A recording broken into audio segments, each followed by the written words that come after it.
हाल में कई बड़े बड़े लोग, विजय माल्या, मेहुल चोकसी, नीरव मोदी, इस देश के बैंकों से हजारों करोड़, 10-10 हजार करोड़ से भी ज़्यादा लेकर और इस देश से फरार हो गए और वो सारा पैसा लूटकर वहाँ विदेशों में बड़ी बड़ी प्रॉपर्टीज़ खरीद ली, हजारों करोड़ की प्रॉपर्टीज़ खरीद ली और देश से फरार हो गए।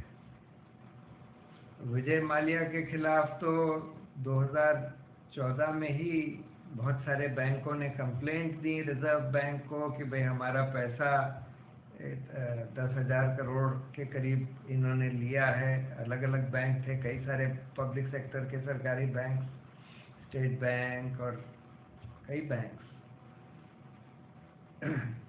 रिजर्व बैंक ने उनको विलफुल डिफॉल्टर भी डिक्लेयर कर दिया। सीबीआई ने आखिर में एक साल से ज़्यादा लगे, अगस्त 2014 में इनको विलफुल डिफॉल्टर डिक्लेयर कर दिया था। इनके पास डिप्लोमेटिक पासपोर्ट भी था क्योंकि ये एमपी बने हुए थे। इनका पासपोर्ट नहीं कैंसिल किया गया, लेकिन 16 अक्टूबर 2015 में इनके खिलाफ सीबीआई ने एक लुकआउट नोटिस इशू किया, यानी कि हिंदुस्तान से बाहर बगैर सीबीआई को इन्फॉर्म करे नहीं निकल सकते। लेकिन उसके बाद एक महीने बाद 24 नवंबर 2015 में वो लुकआउट नोटिस को अमेंड कर दिया और फिर 28 फरवरी 2000 इनका केस भी चल रहा था सुप्रीम कोर्ट में। इनके वकील अपीयर होते थे सुप्रीम कोर्ट में। लेकिन 28 फरवरी 2016 को दुष्यंत दवे एक वकील हैं जिन्होंने स्टेट बैंक को लिखा कि भाई इनका पासपोर्ट रुकवा दो, इनको बाहर जाने की इजाज़त मत दो। लेकिन उसी के अगले दिन 1 मार्च 2018 को ये 37 सूटकेस लेकर अपने डिप्लोमेटिक पासपोर्ट के बल पर हिंदुस्तान के बाहर निकल जाते हैं और अब तब से लेकर अब तक इंग्लैंड में ऐश कर रहे हैं। 1 मार्च 2016 से लेकर अब तक, तब से आज तक भारत सरकार पिछले 2.5 साल से मोदी सरकार एक ड्रामा कर रही है कि भाई हम विजय माल्या जिसको भागने दिया गया, लुकआउट नोटिस इफेक्टिवली उनके खिलाफ विड्रॉ कर लिया गया, पहले उनका पासपोर्ट नहीं कैंसिल किया गया और अब ये ड्रामा कर रही हैं कि हम उसको एक्स्ट्राडाइट करने की कोशिश कर रहे हैं कि हमने इंग्लैंड को रिक्वेस्ट किया हुआ है कि उनको वापस हिंदुस्तान भेज दिया जाए। वो वहाँ कोर्ट में लड़ रहे हैं, कोर्ट में कम से कम 20 पेशी हो चुकी हैं।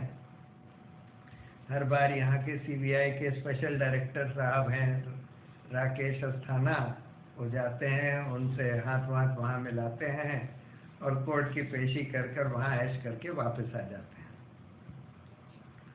दूसरे हमारे नीरव मोदी हैं, जिसको छोटा मोदी भी कहा जाता है प्यार से। उन्होंने भी 10,000 करोड़ से ज़्यादा के लोन ले लिए बैंकों से।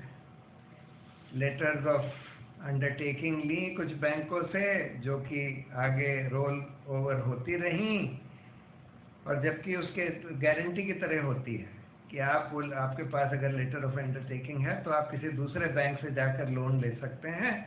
उस लेटर ऑफ अंडरटेकिंग के आधार पर गारंटी की तरह होता है, बैंक गारंटी की तरह।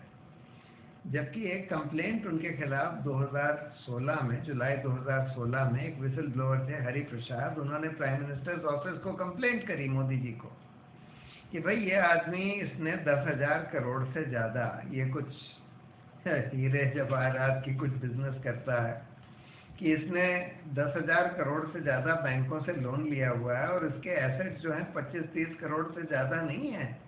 कैसे इसने लोन लिया हुआ है? सब बेईमानी करके लिया हुआ है। वो बाकायदा कंप्लेंट करी जाती है प्राइम मिनिस्टर्स ऑफिस में, लेकिन कुछ नहीं होता। उसके बाद ये बाद में पता लगता है कि 1 जनवरी 2018 को अपनी पूरे परिवार को लेकर हिंदुस्तान से वो फरार हो गया। और फरार होने के बाद 23 जनवरी 2018 को मोदी जी के साथ डेवोस में वर्ल्ड इकोनॉमिक फोरम में दूसरे चीफ जो सीईओज होते हैं, chief executive officers, CEO forum एक होता है, तो उसमें जाकर मोदी जी के साथ फोटो खिंचवा ली। 23 जनवरी को, मतलब फरार होने के बाद 23 जनवरी को फोटो खिंचवा ली। उसके बाद जाकर 5 फरवरी 2018 को सीबीआई उसके खिलाफ एफआईआर रजिस्टर करती है और फिर पंजाब नेशनल बैंक वगैरह भी कंप्लेंट करती है। फिर ये पूरा जो स्कैम है बाहर निकल कर आता है कि कैसे उसको बिल्कुल फ्रॉड से करीब करीब 13,000 करोड़ के लोन लेने दिए गए और वो सारा पैसा लेकर वो फरार हो गया।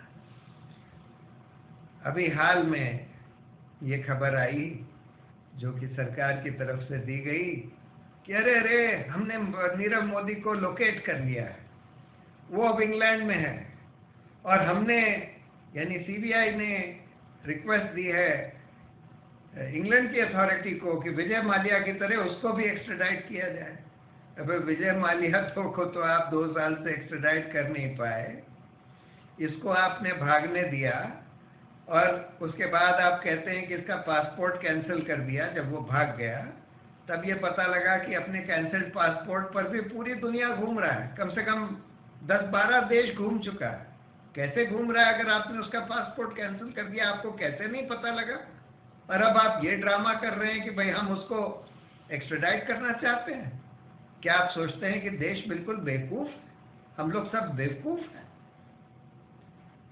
उसके बाद आपका मेहुल चोकसी, जिसको मोदी जी बड़े प्रेम से कहते थे, एक बार गुजरात में गए हुए थे, ये सब गुजरात के लोग हैं, मेहुल चोकसी, नीरव मोदी गुजरात के हैं, वहाँ के हीरा जवाहरात गायब करने के एक्सपर्ट माने जाते हैं।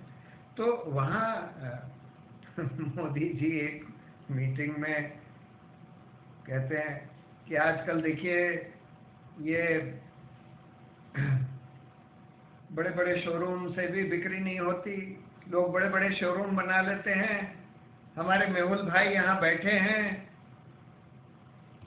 वो आपको बताएंगे। और ये मेहुल भाई भी, जो नीरव मोदी के चाचा है कुछ लगता है, वो भी 10,000 करोड़ का चूना लगाकर बैंकों से रुपया लेकर, हमारी पब्लिक सेक्टर बैंकों से लेकर और फरार हो जाता है। और उसका तो पहले सेबी वगैरह में कई सारे कंप्लेंट्स हो चुके थे, केस चल रहे थे सेबी में, और बाद में अब ये पता लगता है कि उसने एक एंटीगुआ की सिटीजनशिप के लिए अप्लाई किया था और वहाँ से क्वेरी आई हमारी पुलिस को, महाराष्ट्र के पुलिस को, कि भाई कैसा आदमी है, इसके बारे में बताइए। और महाराष्ट्र पुलिस ने उसको क्लीन चिट दे दिया, यहाँ ये बड़ा अच्छा आदमी है, उसको सिटीजनशिप दे दीजिए। और उसको सिटीजनशिप उस आधार पर मिल जाती है एंटीगुआ की। और भारत सरकार ये नहीं बताती है, इतने महीने, मतलब उसको सिटीजनशिप मिल गई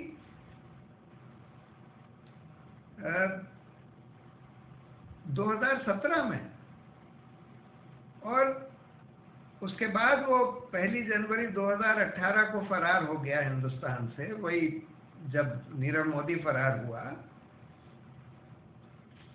उसके साथ ही करीब करीब। और आप ये नहीं बताते हैं कि उसने एंटीगुआ की सिटीजनशिप ले ली और मोदी जी जाकर वहाँ के एंटीगुआ के प्रेसिडेंट से भी मिल लेते हैं और किसी को ये नहीं बताया जाता कि उसने एंटीगुआ की सिटीजनशिप ले ली। वो भी अपना कैंसिल्ड पासपोर्ट पर अपना दुनिया घूम रहा था। और हिंदुस्तान की सरकार को उसकी कुछ हवा ही नहीं। और अब फिर से यही सब ड्रामा किया जा रहा है कि नहीं हमने तो एंटीगुआ से बोला है कि उसकी सिटीजनशिप कैंसिल कर दीजिए, उसको एक्स्ट्राडाइट कर दीजिए वगैरह वगैरह। तो भाई कितनी बार आप ये सब ड्रामा करेंगे कि जो दसियों हजार करोड़ इस देश का रुपया चोरी करके भाग गए हैं, उनको आपने भागने दिया, उनको फरार कर दिया, फरार होने के बाद भी आपके साथ फोटो खिंचवा लेते हैं। एंटीगुआ की सिटीजनशिप आपने उसको लेने दी, मेहुल चोकसी को, और फिर आप ये ड्रामा करते हैं कि हम तो एक्स्ट्राडाइट कर रहे हैं।